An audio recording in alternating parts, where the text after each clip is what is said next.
Assalamualaikum warahmatullahi taala wabarakatuh dan salam sejahtera. Bertemu kita dalam program e-belajar anjuran JPN Melaka. Anda bersama saya, Cikgu Rashidah binti Osman dari SMK Seri Tanjung. Dan pada kali ini, saya akan menerangkan tentang tajuk Sains Tingkatan 4 iaitu bab 3, tajuk mengukur parameter kesihatan, standard kandungan 3.1 suhu badan. Okey, tadi kita sebut standard kandungan yang 3.1 ialah suhu badan. Standard pembelajaran mengukur suhu badan menggunakan teknik yang betul, menginterpretasi suhu badan. Manakala objektif pembelajaran mengukur suhu badan menggunakan teknik yang betul. Teknik yang betul dalam menggunakan beberapa jenis termometer untuk mengukur suhu badan dan menginterpretasi suhu badan, iaitu faktor-faktor yang menyebabkan suhu badan melebihi normal.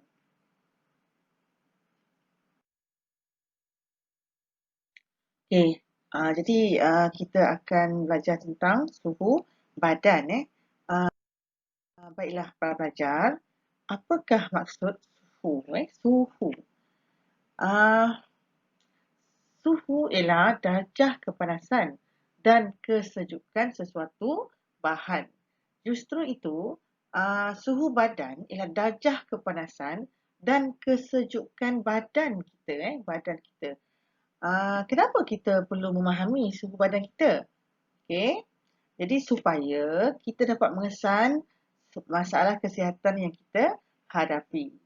Sekiranya suhu badan kita meningkat atau menurun, itu bermakna badan kita ada masalah kesihatan. Jadi kita perlu memastikan suhu badan kita berada dalam julat yang normal, iaitu sekitar 37 darjah Celsius, supaya badan kita dapat berfungsi pada tahap yang optimum. Okey, baiklah para pelajar. Bagaimanakah suhu disukat? Jadi kita menyukat suhu menggunakan termometer. Ada beberapa jenis termometer. Jadi di sini saya akan terangkan tentang 4 jenis termometer. Okay, yang pertama termometer klinik. Termometer klinik, jadi gambarnya, digunakan untuk menyukat suhu badan. Termometer klinik boleh menyukat suhu dalam julat 35 darjah Celsius sehingga 42 darjah Celsius. Okay, yang kedua, termometer makmal. Termometer makmal digunakan untuk menyukat suhu cecair. Julat suhu yang disukat oleh termometer makmal ini antara negatif 10 darjah Celsius sehinggalah 110 darjah Celsius. Julat yang besar antara negatif 10 sehingga 110 darjah Celsius. Lebih kurang 120 darjah dia punya julat suhu dia. Berbanding dengan termometer klinik yang julatnya kecil. Kemudian kita ada termometer rektal. Termometer rektal ini digunakan untuk menyukat suhu badan melalui dubur dan biasanya digunakan pada bayi. Yang keempat, termometer inframerah. Termometer inframerah ini digunakan untuk menyukat suhu badan tanpa bersentuhan dengan badan. Kalau para pelajar perhatikan, kita selalu gunakan termometer inframerah ini sejak wabak COVID-19, di mana termometer inframerah ini digunakan untuk menyaring suhu sebelum kita masuk ke mana-mana premis. Di pintu-pintu masuk premis seperti di supermarket, di kedai-kedai atau mana-mana premis. Malah di sekolah juga. Ini contoh-contoh gambar termometer makmal. Kalau yang warna merah tu maknanya dalam tu ialah alkohol. Kalau yang dalamnya adalah mercury atau raksa, dia warnanya berkilat. Okay. Kemudian kita ada termometer klinik. Termometer klinik mempunyai penjerutan. Pencerutan di bahagian terus raksa yang berhampiran dengan berbuli.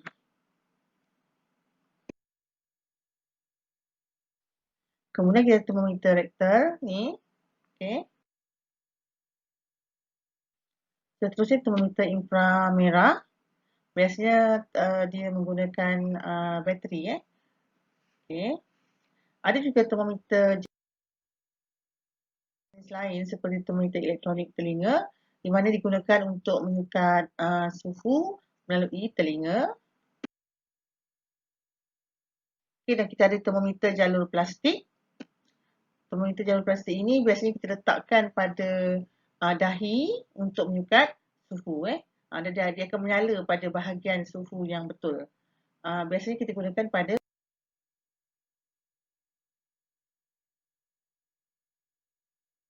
kanak-kanak.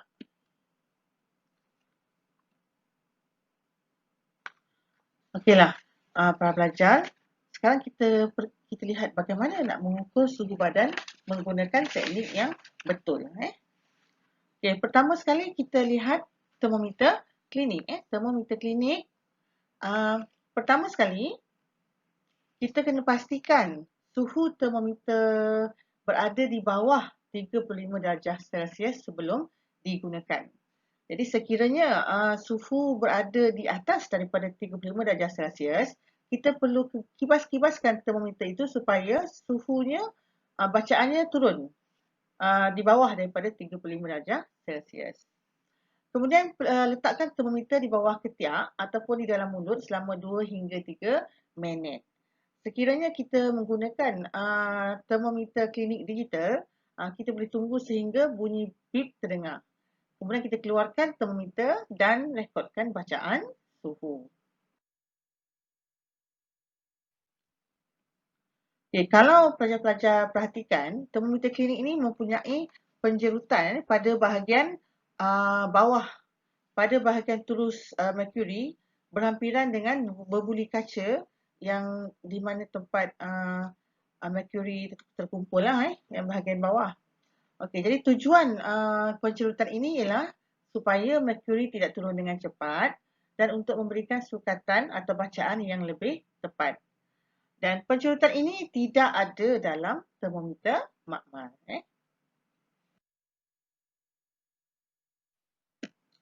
Okey, yang kedua kita lihat pula termometer makmal. Okay, termometer makmal, bacaan julat suhunya antara negatif 10 hingga 110 darjah Celsius. Termometer makmal ini sebenarnya tidak sesuai digunakan untuk menyukat suhu badan kerana termometer makmal tidak mempunyai pencerutan pada tirus merkuri. Jadi ini menyebabkan bacaan suhu akan turun dengan cepat bila kita keluarkan daripada tempat kita ambil bacaan sama ada daripada ketiak ataupun dalam mulut. Jadi sekiranya kita gunakan termometer makmal untuk menyukat suhu badan, bacaan suhu itu perlu diambil ketika termometer masih berada di dalam mulut atau berada di bawah ketiak. Ini supaya bacaannya tidak turun dengan cepatlah. Okey. Okey, yang ketiga kita ada termometer rektal. Termometer rektal ini biasanya digunakan untuk menyukat suhu badan bagi kanak-kanak yang berumur di bawah, bagi bayi yang berumur kurang dari 3 bulan. Sebelum nak gunakan termometer rektal ini, kita kena pastikan termometer yang kita gunakan itu ada label yang menunjukkan untuk kegunaan rektal. Okey, langkah yang pertama, kita perlu bersihkan muncung termometer menggunakan alkohol. Kemudian kita perlu sapukan jeli pada petroleum, sapukan jeli petroleum pada muncung termometer untuk memudahkan ia masuk ke dalam dubur bayi. Langkah yang ketiga, angkat kaki bayi dan masukkan ke dalam dubur bayi sedalam 1.5 cm hingga 2.5 cm seperti dalam gambar. Kemudian kita biarkan termometer sehingga bunyi bip terdengar. Selepas itu kita boleh rekodkan bacaan suhu. Okay, yang keempat, termometer inframerah. Termometer inframerah ini kita boleh gunakan tanpa bersentuhan dengan individu. Okey. Jadi termometer ini biasa sekarang ini banyak digunakan lah sepanjang wabak COVID-19 ini di pintu-pintu premis masuk, sama ada di supermarket ataupun di kedai-kedai ataupun di pejabat, di sekolah dan sebagainya. Okay, cara gunakannya mudah sahaja. Halakan termometer pada individu. Biasa kita halakan pada dahi ya, dan rekodkan bacaan suhu. Okey. Kita perlu ingat jangan halakan ke arah mata sebab kita tak nak pancaran inframerah terkena pada mata. Dan bacaan menggunakan termometer inframerah ini sangat cepat. Tak perlu tunggu beberapa minit beberapa saat saja dah keluar bacaannya.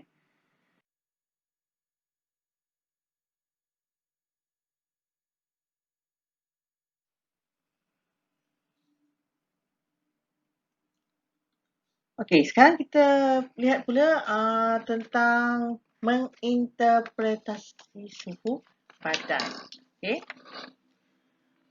Suhu badan manusia yang normal adalah 36.9 darjah Celsius, tapi kita selalu bundarkan kepada 37 darjah Celsius.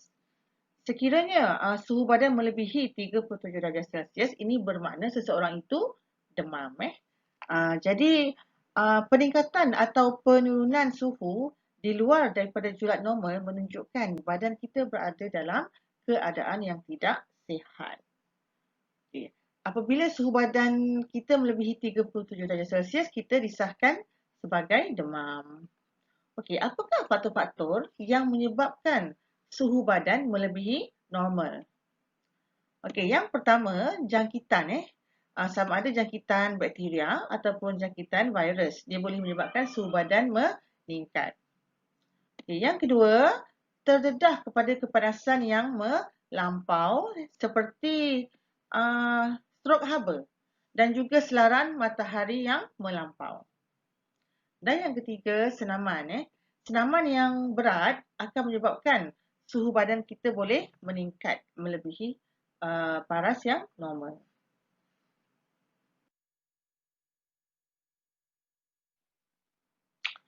Okay, bagaimana pula sekiranya seseorang itu mengalami suhu yang rendah? Jadi keadaan di mana suhu badan seseorang itu kurang dari normal, kita panggil sebagai hypothermia. Hypothermia. Jadi faktor yang boleh menyebabkan suhu badan menurun di bawah daripada paras normal, yang pertama pendedahan kepada cuaca sejuk yang melampau. Dia akan menyebabkan suhu seseorang itu akan menurun dengan sangat cepat sekali. Dan yang kedua, terendam dalam air sejuk untuk tempoh yang lama. Bermakna kalau kita mandi kolam terlalu lama, kita berendam dalam air sejuk, kita boleh mengalami hypothermia. Terutamanya jika pada cuaca yang sejuk lah, macam di negara-negara yang ada 4 musim tu, yang ada musim sejuk kan, kita tak boleh berendam dalam air sejuk untuk tempoh yang lama, boleh mengalami hypothermia. Jika tidak dirawat, keadaan ini boleh membawa maut.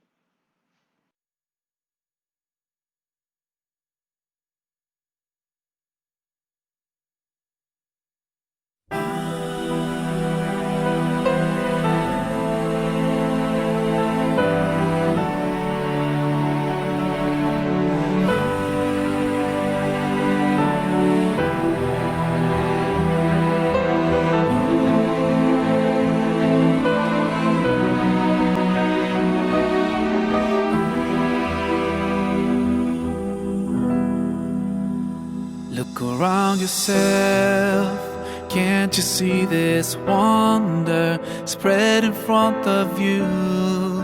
The clouds floating by, the sky so clear and blue. Planets in their orbits, the moon and the sun, such perfect harmony. Let's start questioning ourselves. Isn't this proof enough for us? Okey, soalan yang pertama, nyatakan perbezaan antara termometer klinik dengan termometer makmal. Okey, termometer klinik digunakan untuk menyukat suhu badan. Julat suhunya antara 35 hingga 42 darjah Celsius. Mempunyai pencerutan di bahagian bawah terus merkuri dan juga mengukur pada kejetuan sehingga 0.1 darjah Celsius. Manakala termometer makmal pula digunakan untuk menyukat suhu cecair. Julat suhunya yang disukat antara negatif 10 hingga 110 darjah Celsius.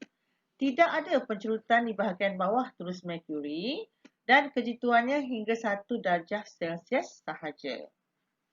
Okay, bagi soalan yang kedua, faktor yang menyebabkan suhu badan melebihi normal. Yang pertama, jangkitan seperti jangkitan bakteria ataupun virus. Yang kedua, terdedah kepada suhu yang melampau seperti strok haba dan selaran matahari yang melampau. Dan yang ketiga, senaman. Senaman yang berat boleh meningkatkan suhu badan.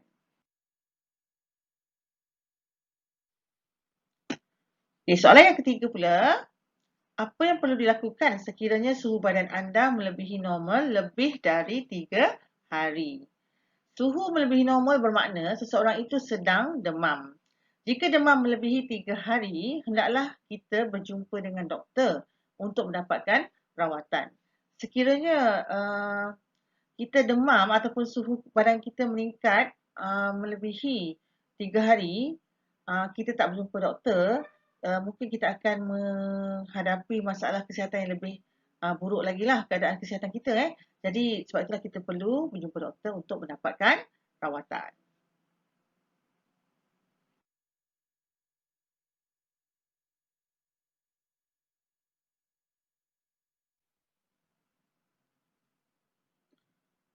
Okey. Baiklah para pelajar, kita telah pun sampai ke penghujung subtopik ini. Saya harap pelajar-pelajar boleh faham subtopik mengukur suhu badan ini dan mendapat manfaat dari video ini. Jadi di kesempatan ini, saya ingin mengucapkan, saya ingin merakamkan sekalung penghargaan buat Jabatan Pendidikan Melaka, khususnya pegawai SISC Plus Sains Puan Sabiah Ninggal yang telah menggerakkan program e-Belajar Sains ini. Kemudian Majlis Guru Cemerlang Negeri Melaka dan seterusnya guru-guru sains Negeri Melaka dan juga para pelajar yang mengikuti video ini. Sekian. Wabillahi taufiq wal hidayah. Assalamualaikum warahmatullahi taala wabarakatuh. Terima kasih.